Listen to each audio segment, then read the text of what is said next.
That's right, there's plenty to talk about in the battle for Maharashtra. Remember, this is the state, the second biggest state in the country in terms of elected representatives. Before we bring you the big numbers on the Maha-Battle, a quick look at the methodology of the India Today Cicero pre-poll survey. Now, a cross-section of people across the state has been sampled. The total sample size is pretty large. A total of 7,346 interviews conducted across 381 locations. Surveys conducted between the 30th of September and the 4th of October. All the respondents, of course, in the age group of 18 years and above, but representative of the caste as well as age group character of the state of Maharashtra. As I said, we'll answer several big questions. We'll have special guests joining us to discuss the big survey findings on the Maha-Battle. Mani Shankar Iyer, Member of Parliament of the Congress Party of the Rajya Sabha, Seshadri Chari of the Bharatiya Janata Party, and someone who knows Mumbai well, spent many years there. Also with us, Manisha Priyam, one of the country's leading political analysts, who's also just come back from doing a seminal paper on cities. Also with us, Dr. Surjit Bhalla, columnist and political economist who's been doing number crunching now for more than 2 decades, and Ashok Lahiri, our cephalogist, one of the pioneers of cephalogy in the country. So those are our guests who will give us the big picture in the Maha-Battle. Remember, Maharashtra, critical state, and critical for a number of reasons which I'm just going to underline, which is why we've focused on this pre-poll survey here on Maharashtra. We're going to take a look at just why is this Maha-Battle being called a Maha-Battle in the first place. Let's look at the reasons why Maharashtra is such an important state. Remember, as I said, the second biggest state in the country in terms of political representation. It's the first big state election since the 2014 general elections. The big question, of course, with the breakup in the Congress, NCP and the BJP Shiv Sena alliances, each party's strength is being tested on the ground. It's also a test of whether the Modi factor is still dominant. It's also critically for Sharad Pawar, the war horse of Maharashtra politics, and Uddhav Thackeray, now fighting as the supremo of the Shiv Sena. Both their futures are on the line. Okay, let's then go straight to the first big finding of the India Today Cicero pre-poll survey on Maharashtra. We asked our respondents from the state who they think should be the chief minister of the state. Take a look at the findings. 18% prefer anyone from the BJP as their chief minister. 16% preferred Uddhav Thackeray of the Shiv Sena. 11% preferred Nitin Gadkari. 9% chose Prithviraj Chavan, who is the sitting chief minister of Maharashtra of the Congress. 6% supported Sharad Pawar. 5% approved Raj Thackeray. So that's our first big finding. Clearly, what is emerging at the moment, Mani Shankar Iyer, is the sitting chief minister. Prithviraj Chavan is not the preferred candidate for chief minister. And if I may ask you this, do you accept the view of those who say he's the Manmohan Singh of Maharashtra? He's honest, decent, scholarly, but frankly ineffectual. Are you willing to concede that? I think he's much more effectual than Dr. Manmohan Singh was at the center. He's taken some decisions and not taken some decisions, both of which have been of high significance. I find that 82% of your sample don't want a BJP chief minister. No, hold on, no, it's not true. They 18% said let whoever comes from the BJP will be there. I'm saying 82% are not opting for a BJP chief minister. No, there are others. They are choosing others. Therefore, where we are, I think the hype in your voice is excessive for the figures that you're showing. Okay. 9% according to you. You didn't answer my question. Your chief minister, you didn't answer my question, sir. Your sitting chief minister is getting what? Just about 9% want him as the preferred choice. As I said, honest, decent man, but clearly seen as ineffectual. Well, it's clear that in your survey, for whatever it's worth, Prithviraj Chauhan is coming last in the stakes.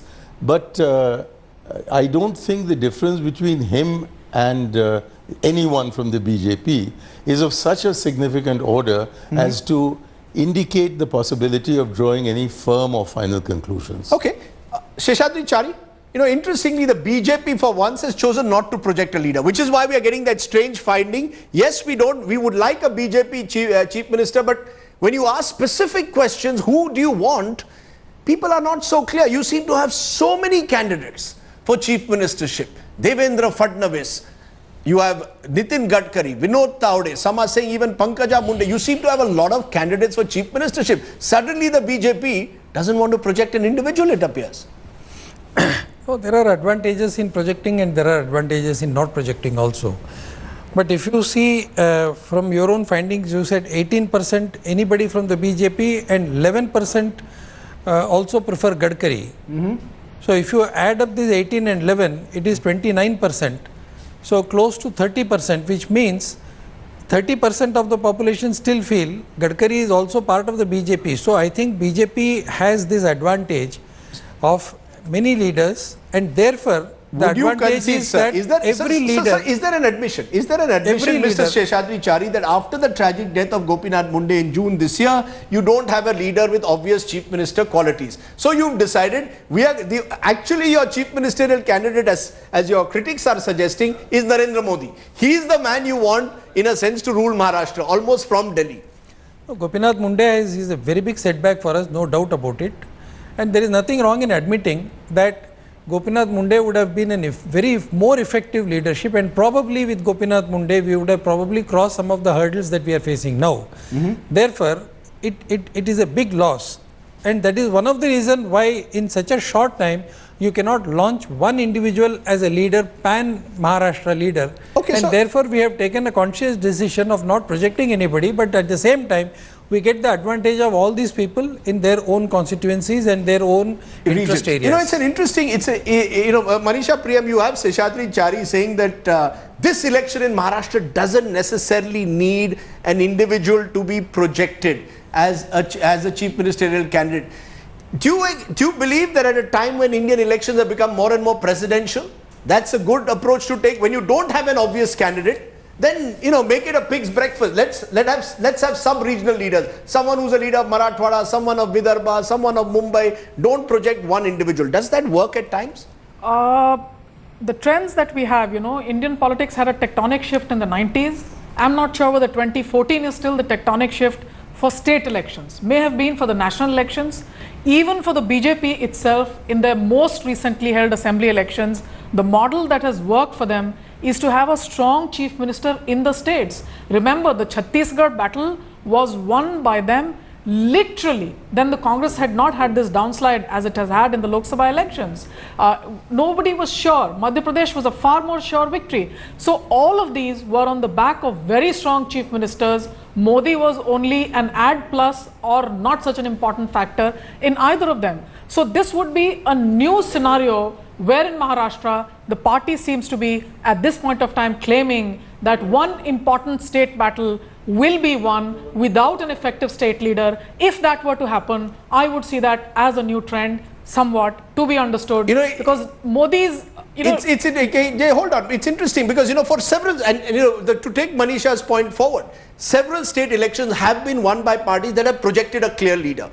In recent times, very rarely has a party won an election without projecting an individual as its leader. Do you believe, Surjit Bhalla, that is the nature of politics? That you should the BJP be projecting, or are they right? That maybe if we don't have a tall enough leader, let's go in the name of the Prime Minister. Why do I need to project a Chief Minister? One explanation is the law of averages is catching up with the BJP. I mean, they've got a whole slew of very strong leaders, and the tragic death of Munde was, if you will, an additional leader gone. So I don't think it's that surprising that they don't have anybody right now, and therefore they are trying to win the battle in the name of Modi. Makes a lot of sense to me, and I think may even be successful. So this idea that we need a strong leader in order for a party to win the election is only because we've got, as was just mentioned, Chhattisgarh, in Madhya Pradesh. Because the point is, Ashok Lahiri, when I go to a ballot box, do I vote for an individual or a party? The Congress almost willy-nilly has projected Prithviraj Chavan because they have no choice. He's the sitting chief minister. The NCP, for example, has to some extent projected Ajit Pawar. He's the deputy chief minister, even though he doesn't even rate in our top ratings. Even Sharad Pawar figures, but Ajit Pawar doesn't. The Shiv Sena has projected an Uddhav Thackeray. Raj Thackeray is his own party. The BJP has chosen not to project anyone.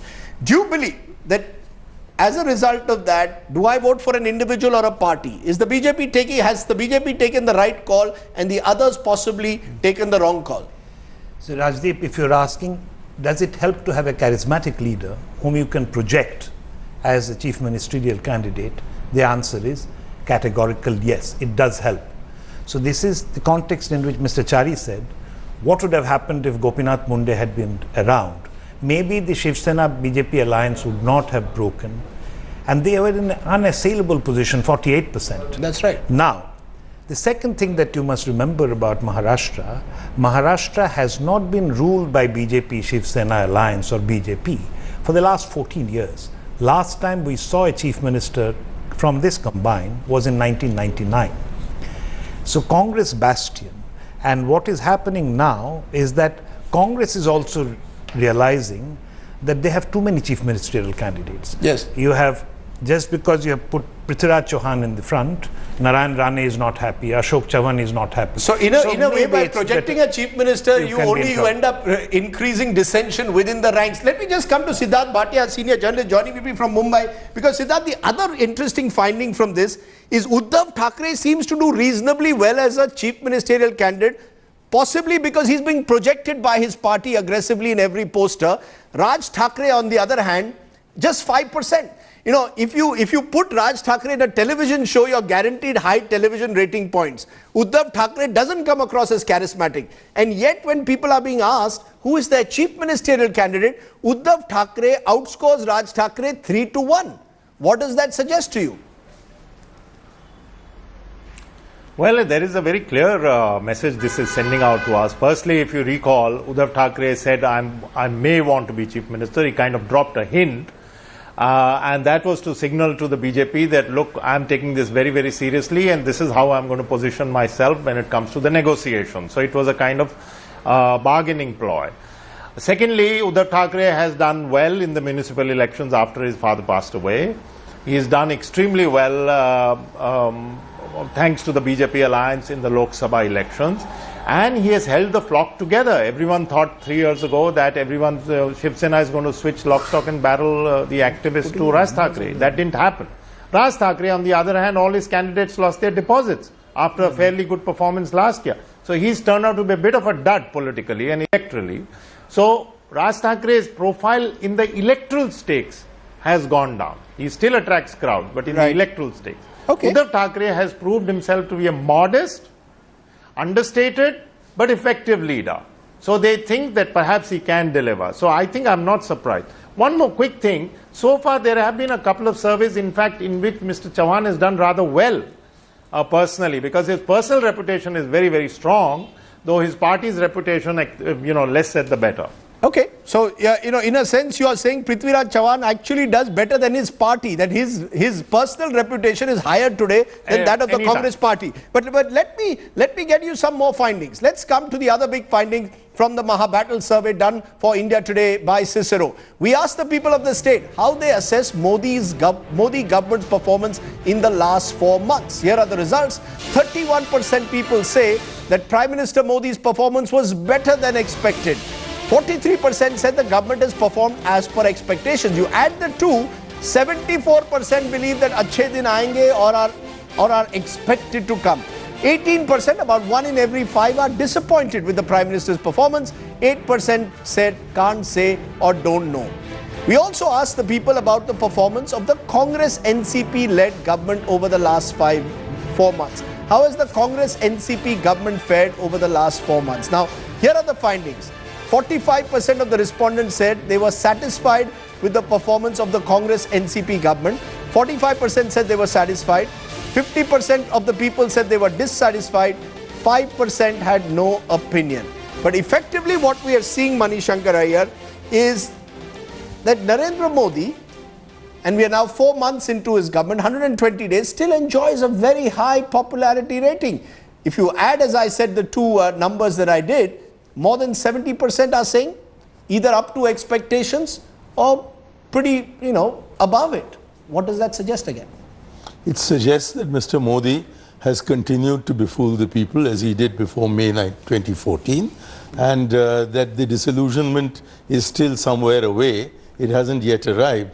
But this is a Maharashtra poll. It is not a national poll. Sure. And if 45% of the people of Maharashtra are satisfied with the performance of Mr. Chauhan's government, then I would imagine that the level of his support when they go to the polls will be much higher than you have indicated. Can I give you a slight rider to that? Normally, governments that get re-elected get about 65 to 70% satisfaction I wasn't talking about re-election. No, I was saying that the performance. So you've already is given like, up. You're saying no, I you're haven't. not even talking about re-election. You've given up. No, my basic point, when you give me the opportunity to make it, will be that A, your results are completely at variance with those of other surveys taken, other surveys which have proved in the past to be more reliable than your own. That's number one.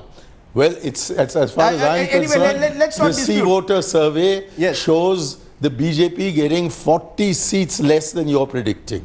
Okay, so therefore, we're going to come to the seats in a moment. I'm unwilling to take you as a kind of Cassandra who is predicting the absolute death of the Congress. Secondly, I'm pointing out to you the clear contradiction between support for Modi at the center, and this is not a central election, and support for Prithviraj Chauhan in Maharashtra. In Maharashtra, he seems to have done pretty well, and whether he wins or not, I don't know. Yes. I don't think you know either. No, even though you'd like to pretend that you do. But I don't think you know. I think we're in a situation which has not happened for a very, very long time. No, we have five different parties contesting the election. Mr. And in these circumstances, a 45% approval rating seems to me to indicate a much higher level of seats than it would appear that you would, you'd be. I just want to tell our viewers, normally, whether it's a Shivraj Singh Chauhan, Raman Singh, Nitish Kumar, when they've got re-elected, they've got usually at least 60%, if not more, usually above 70% satisfaction. But did they face four parties?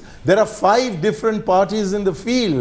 So please don't compare what happens when there are two parties mainly contesting against each other and a situation where there are five parties contesting against each other. Okay, that will be one of my X factors with five parties. Remember, last time in Maharashtra, there were as many as almost 50 seats where the margin was 5,000 or less, which makes it a cephalogist nightmare and which should give Mani Shankar Iyer some hope, even though the survey results may not be going in his direction at satisfaction. Seshadri Chari, on the other hand, it appears that for you, it's that high level of satisfaction with the Narendra Modi government at the center, which you're banking on. Mr. Modi is your star campaigner. He's the one who's going there. He's even said openly that if Maharashtra elects a BJP government, then the center and the BJP will work closely, and the state government will work closely together. Am I right in saying that you are asking for votes today in Maharashtra, not on the basis of who your leadership at the state is or your state organization, but your belief that Narendra Modi will bring Achhe Din to Maharashtra if you elect a BJP government? No, I think more importantly, it is about issues. See, I think instead of looking at every box independently, if you combine some of these boxes, it makes very interesting reading. For example, you said 45% are satisfied with Congress NCP, but as against that, only 9% of the people prefer Prithviraj Chauhan. Yes. So our idea that Prithviraj Chauhan has been a good chief minister, good in the sense he has not taken any decisions, and answer my question. I am told that is the BJP seeking for votes as a result of these numbers? Primarily, you've seen these numbers and believe Modi is your winner. I'll come to that. I am building up my case for it. So if you look at it, this 9%. As against that, the most important issue is corruption, 17%. And if you see the statement, last one, the most corrupt party among this, Indian National Congress, 49%. So if these are all the issues, naturally... No, I take your point. We're going to come to the issues in a moment, because the tag of corruption is Narendra Modi is able to convince the people of Maharashtra that, look, if these are the issues, my party is the best choice for you. Okay. And that is exactly what he is doing. And I think this is a win-win situation for the BJP. You know, it's interesting that you have this phenomenon. I'm just wondering, Manisha Priyam, if we go back in history, are we seeing probably Indira Gandhi redux. If you saw in the 1970s, when Congress party won state governments, they went by projecting Indira Gandhi. It didn't matter who the chief ministerial candidate was.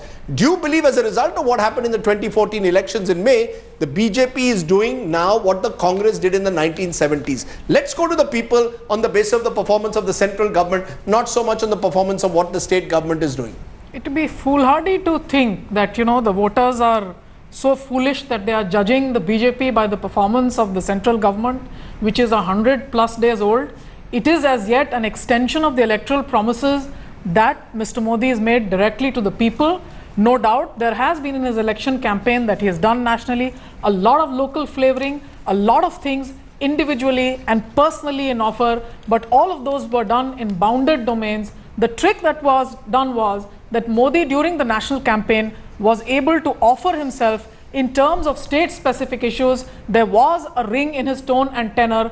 In these state elections, however, the different scenario is that what he continues with is the anti-Congress tirade, the charge of corruption that takes away the votes from the Congress. Whether that becomes a positive offering saying this is the best party for anti-corruption, that's not what the voter is saying. Now here where the BJP stands to gain is in terms of issue salience. If the Maharashtra voter were to combine their decision-making procedures on the two issues that Mr. Modi has been able to sell nationally, the issue of jobs and the issue of inflation, this battle would be his, but it wouldn't be on a charisma personality. It would be then certainly a very political and rational choice of the voter going in with their eyes open and voting in terms of rational economic considerations rather than the figure or the charisma performance. I want to take a break and look at those issues, because the issues of Maharashtra are interesting that our survey says that people want to vote on. But before I take that, Mr. Lahiri,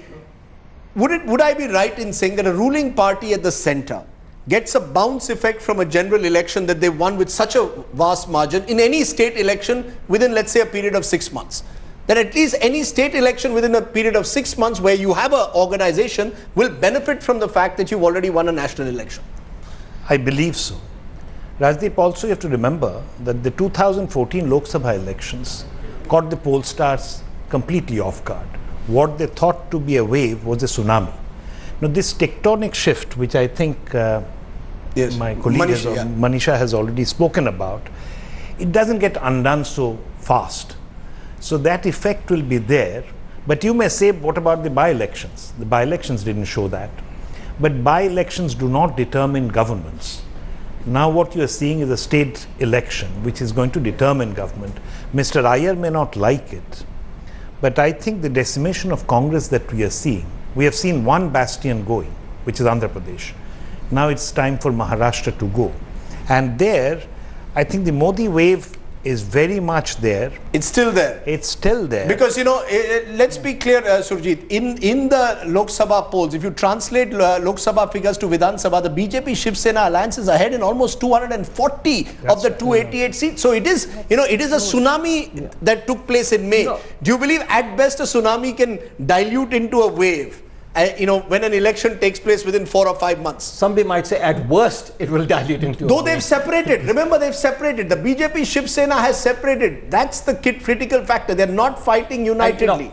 You are from Maharashtra, but I see no reason why, if you will, the voter is not going to vote as if this was the Lok Sabha election.